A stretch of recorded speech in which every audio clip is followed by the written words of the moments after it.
Oi, gente! Mais um vídeo. Dessa vez eu trouxe a minha musa maravilhosa, inspiração de todas as minhas manhãs, Renata Bardazzi, que vai contar um pouquinho pra gente da trajetória dela na dança e como foi a criação desse método, que é o que eu pratico durante a pandemia, o Body Dance Progress. Mas antes, curte, compartilha, comenta, se inscreve no canal.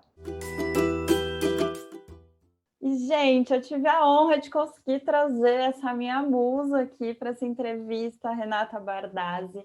Muito obrigada por topar, deu tudo certo no meio do caos, mas a gente conseguiu marcar. Linda, obrigada, Nath. É um prazer enorme estar aqui com você, minha aluna lindíssima e mega dedicada. Obrigada pelo convite. Eu que agradeço. Rê, para a gente começar, queria entender como que você foi parar nesse universo da dança. Eu sei que tem ali a sua avó por trás, mas queria que você Isso, contasse para o pessoal. claro. Então, eu comecei, na verdade, assim, sabe, grade de escola, né? O balé que tem na escola para criança. Aí, uma das professoras achou que eu tinha uma desenvoltura um pouquinho legal, assim, para a idade e para o que eles estavam passando, e aí conversou com a minha mãe e falou: olha, ela tem se identificado bastante com a atividade, né? Então, se eu fosse a senhora, eu colocaria ela realmente numa escola de balé para isso, né? Para esse fim.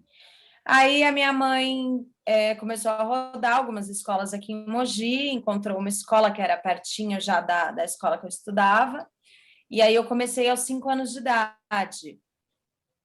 Meu Mas Deus. assim, a minha avó, por bastante influência assim da minha avó, porque eu gostava de me divertir, né? Porque o balé na infância, ele Sim. é uma recreação, né? Ele não deixa de ser uma atividade que de início ele é lúdico, a criança tem a oportunidade de brincar ali, também de explorar Uhum. movimentos, o corpo. Então eu gostava de toda essa brincadeira. Mas quando de fato me matricularam e a coisa começou a ficar, né? Ah, ela faz balé, então ela tem que vestir o uniformezinho, a meinha rosa, papapá, de tais dias por semana, eu comecei a ficar irritada. Então eu não queria mais aquilo. Tipo, a brincadeira perdeu a graça, sabe? Uhum. Só que minha avó, por muita insistência, nunca me deixou sair, nunca. Então, meu primeiro contato foi dessa forma. Gente, e aí era uma escola pequena em Mogi, você ficou por quanto Isso. tempo, mais ou menos? Só para quem não conhece a formação, Claro, né, da bailarina. sim. Na verdade, é uma escola aqui de Mogi, que se chama Regina Balé, essa escola existe até hoje, Uhum. e eu passei 8 anos lá. Como eu comecei muito cedo, eu acabei me formando muito cedo, né? Sim, Porque são 8 anos de estudo, eu me formei aos 13, neném. um neném. Então, eu falava, gente, e agora, né? Me formei no balé, mas e aí? O que eu vou fazer? Eu vou dar aula de dança? Só que com mais ou menos, a partir dos 10 anos, eu comecei a ter contato com outro universo, que é o universo de festivais, que a gente recebia professores de workshop, né? Aqui em Mogi, eles vinham para dar alguns workshops, e Uhum. esses professores, eles sempre que me viam, tipo, davam algum incentivo, tal, e eu comecei a entender que existia vida lá fora, né? Sim, Que a dança ela existia para além de Mogi das Cruzes, porque até então eu só vivia no isso. seu mundinho ali, né? Sim, aí eu comecei a ver os festivais, comecei a ver uma galera, né, diferente, dançando coisas diferentes, e eu comecei a me interessar muito por aquilo. Então, com 13 anos, quando eu estava me formando, Uhum. essa escola, né, a tia Regina, eu chamo ela de tia até hoje, ela me levou para um festival onde eu vi uns bailarinos incríveis, assim, incríveis, e mais ou menos da minha idade. E essa escola era de Suzano, Hum. que é a Márcia Bellarmino. Esses bailarinos eram dessa escola. E aí eu comecei a olhar assim, eu falei, nossa, que povo bom, eu quero dançar isso. Então, quando eu me formei, eu já fiquei com aquela referência da Márcia Bellarmino em Suzano. Tá. E aí eu falei para minha mãe, olha, eu me formei, mas eu quero continuar estudando, eu quero continuar fazendo aula. Só que tem aquele momento, né, onde a minha mãe já começou a me pressionar com 13 anos, o que você vai fazer? Porque eu sinto que a escola fica um pouco de lado por causa do balé, porque assim, eu tive a fase que eu não gostava, foi mais ou menos dos 8 aos 12, que eu queria sair de qualquer jeito, achava balé um porre, o jazz era um fervo, mas o balé era um porre, não podia ver aula de balé, aquela meia coçava, eu ficava irritada com a minha avó, respondia, nossa, tinha tudo isso. Mas depois dos 12 eu comecei a tomar gosto. E é quando eu percebi que eu tinha um pouco de facilidade, né? Não é assim, facilidade, mas eu gostava daquilo que eu fazia. É que a gente entra numa fase também daquela pressão, né, Rê? Para quem nunca fez balé, chega um momento que é isso, você bota a ponta. Aí a pessoa, né, começa a te levar para o festival, e aí fica aquilo na cabeça de, meu Deus, socorro, por quê? E aí realmente sempre dá, né? Chega uma fase que dá esse baque. E uma fase difícil, né? Também, assim, o uso de pontas. Enfim, foi exatamente nessa fase, o pé machucado, e aí as meninas, tipo, as minhas amigas, sempre podendo fazer coisas diferentes, viajar, não sei o quê, e eu sempre fazendo balé, o que, por um lado, foi muito rico na minha infância, porque eu tive uma infância bem difícil, financeiramente falando, então, a gente já chega lá. Eu não tinha muitas opções. Tá. Então, o balé, ele supriu todas as minhas carências. Eu estava triste, eu dançava. Eu não tinha o que fazer, eu dançava. Eu não tinha como ir para algum lugar com as minhas amigas, eu entrava no quarto e dançava, sabe? Então, ele foi a minha válvula de escape por muitos anos. Aí eu fui para a Márcia Bellarmino aos 13, falei, eu quero continuar fazendo. Minha mãe entendeu que eu queria aquilo para minha vida e me levou para fazer aula na Márcia. Foi aí que eu comecei a ter contato com festivais maiores, mais oportunidades de ser vista, de ser convidada. E aí, aos 17 anos, com 15 anos, eu comecei a concorrer para solista regional da cidade, do estado. E aí fui ganhando alguns prêmios, fui sendo premiada assim, gradualmente. E com 17 eu fui para o Seminário Internacional de Brasília, que é assim um divisor de águas, né, na carreira. Se você consegue uma bolsa, você consegue fazer uma carreira internacional. Então, minha trajetória até os 17 na vida de estudante de dança foi mais ou menos por esse caminho. E você focava no clássico mesmo, variações e padedês e afins? Sim, eu era bem clássica, nada de contemporâneo. Na verdade, eu gostava muito do jazz, muito. Porque na época. Para perceber até hoje, sempre tem ali uma pegada. Sempre tem, né? Um charminho para cá, um para lá. Eu gostava muito do jazz, mas assim, eu fui percebendo que o jazz, infelizmente, né, é uma pena. Mas no Brasil ele não tem muito campo, né? O campo dele é um pouco mais restrito, infelizmente é uma pena, porque eu amo. A gente tem o Raça, né? Que é uma excelente companhia que na época era mais jazz, agora também já está bem contemporânea. Mas o meu foco mesmo era o balé, eu era apaixonada pelo balé clássico. Eu também, sempre tive essa paixãozinha, mas é isso, chega um momento que você fala, meu Deus do céu. Não, contemporâneo, eu olhava e falava, ai, coisa esquisita. Ficar rolando nesse chão, certo? Poxa, pra que isso? Me machuca, não que o balé não machuque, machuca, né, mas é diferente. E eu tinha um professor que, nossa, ele acabava muito comigo, o Henrique Talma. Nossa, ele acabava muito comigo, era difícil. Porque ele sentia que eu não me dedicava tanto quanto o balé, entendeu? Então, e ele via que eu tinha potencial, mas eu não gostava tanto. Então, ele tentava puxar, enfim. Mas a minha paixão era o balé clássico. E aí você falou, né? Você chegou com 17 nessa virada de chave, e foi ali que você falou... Beleza, vou seguir minha vida focada nisso? Sim, com certeza. Assim, com 17 começa aquela idade, né, que tá todo mundo prestando vestibular.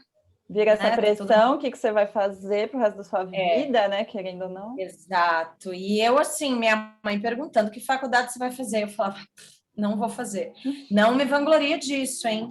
Mas eu não tinha nenhum estímulo para fazer nada que não fosse dança. Nenhum, absolutamente nenhum. Então eu cheguei na minha mãe e falei, ó, não vai rolar, não vou fazer faculdade, eu quero ser bailarina, eu quero ir embora do país, eu quero dançar fora, e é isso. E minha mãe, não, mas como assim? A gente não tem Beijos, dinheiro. mãe, foi um prazer.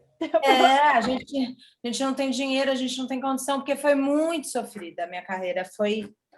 Foi assim, ó, tira aqui, põe ali, Uhum, sabe? Foi muito complicada. A minha infância, eu cresci sem meu pai, né? Assim, próximo, então sim. isso dá uma pesada, né? Só na mamãe. Uhum.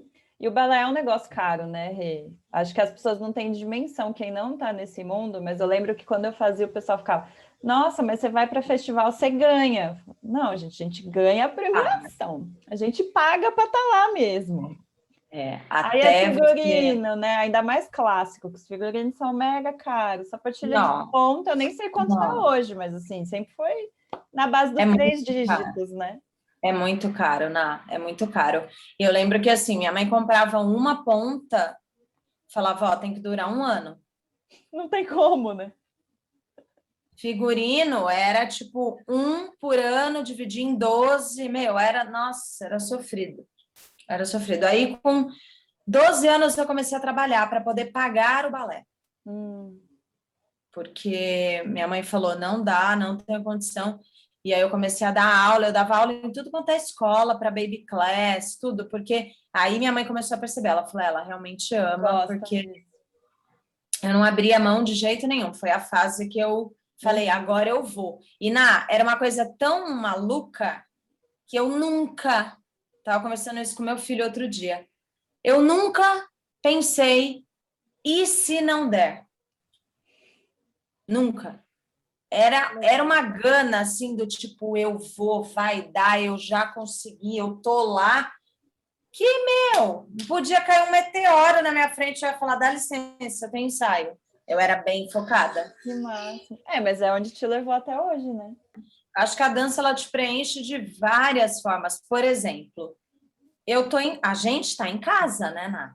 Ninguém Sim. está trabalhando. Então, assim, você imagina isso para um bailarino profissional, como é, né? A gente não tem mais o palco por enquanto, né? Estamos Uhum. trabalhando em casa, fazendo aula, Mas é outra pegada, né? algumas produções de vídeo para o Teatro Municipal, tal, mas é outra pegada. E mesmo exatamente pela criação do body dance, eu me sinto Uhum. preenchida, É. E a gente entendeu? tem essa coisa com palco, né? Não tem jeito. A minha alegria era no fim do ano que tinha um espetáculo, não era coisa chata de ficar na Claro, sala de aula o dia inteiro lá fazendo peça. claro, Não, é o nosso objetivo, né? Pisar ali, estar ali, sentir aquela energia, sentir aquele calor.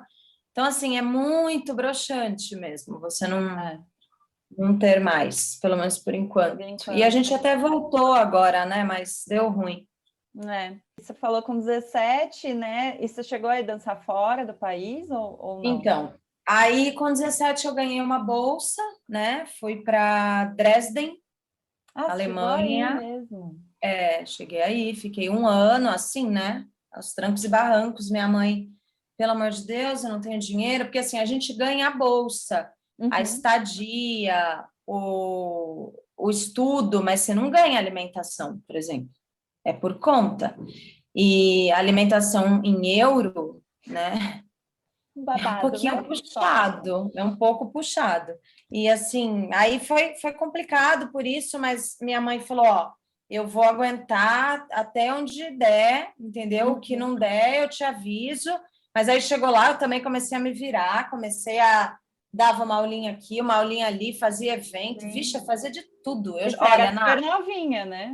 Você era nessa super, fase. super. Eu aprendi a me virar. Eu fazia, se precisasse lavar prato, qualquer coisa, eu fazia E você já para não ter falava que voltar para o inglês Brasil. já, porque lá o povo é muito Bem chato, né? pouco, bem pouco. Alemão não fala Não, inglês, é. E se você fala, fala inglês com eles, eles te olham feio. eles te olham feio. A minha sorte e azar é que tinham 8 brasileiros na casa. Meu Deus. Então, atrapalhou um pouco o aprendizado da língua, né? Porque acabava que todo mundo só É, falava português. mas me ajudou também a me manter lá por mais tempo. E aí, no final da minha... Eu tinha 1 ano de bolsa na escola. Uhum. Quando foi mais ou menos em março, cheguei em setembro, outubro, foi um pouquinho depois. Quando foi mais ou menos em março, eu fiz uma audição para uma companhia que era a companhia dos meus sonhos, Tá. que é a Semperoper de Dresden. Depois Uhum. pesquisa, é maravilhosa. E eu entrei de estagiária. Só que a bonita, o meu contrato era em setembro, né? Começava em setembro, entrei de estagiária, tinha 120 mulheres, entrou uma coreana maravilhosa, uma outra, acho que romena, e eu de estagiária, assim, ó, perdidona. Tinha acabado de fazer 18 anos. Mas aí eu voltei de férias para o Brasil em julho, final de junho, ia passar julho aqui, voltaria final de agosto Uhum. para começar meu contrato. Foi aí que começou a outra jornada da minha vida, que é a maternidade. Eu engravidei. Nesse intervalinho. Em julho. E aí, antes da gente entrar, né, um pouquinho na maternidade, nesse momento aí, nesse 1 ano, né, você sentiu preconceito lá fora por ser brasileira? Como que era essa relação? Bastante. Bastante, e assim, na Alemanha tem um negócio, né? Eu não sei como é que tá hoje, mas na minha época, em 2003, tinha um dia que os skinheads saíam na rua para bater mesmo, Meu tipo, para Deus, quebrar de pau estrangeiro. caramba.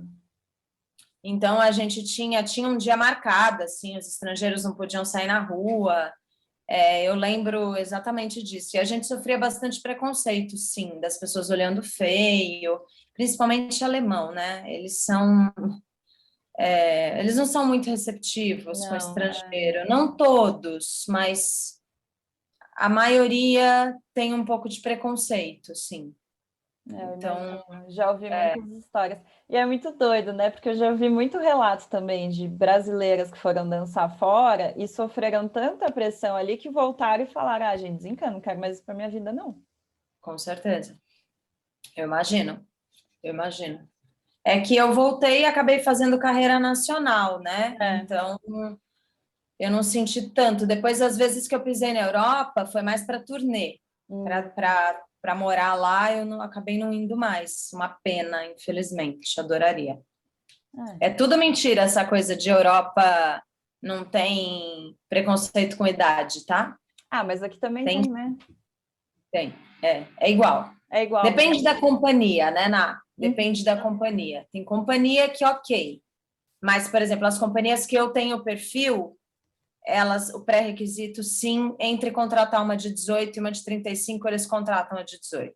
Ai, Deus. É difícil, gente. Vocês acham que é fácil a vida de balé? É, Não faço ideia. assim, comigo é bom porque assim, eu não escondo nada, eu já falo logo o que eu passei e a minha visão, entendeu? Não Sim, tem essa de, ai, não fala porque vai chatear. é a realidade. E aí, Rê, com 17, 18, né? 18 anos, você entrou nessa nova jornada de mãe. E como foi conciliar isso? Porque também, eu e as histórias, né? Mas também já vi muita menina que engravida e para com a dança. Como que foi para Não, conciliar isso? é um absurdo, né? Na verdade. É assim, é surreal. É surreal. E eu, com toda a certeza do mundo, eu só consegui ser bailarina na intensidade que eu fui, né, profissional, com Uhum. viagens, turnês, papapá, porque eu tinha muito auxílio da minha mãe e também da família do pai do Mateus.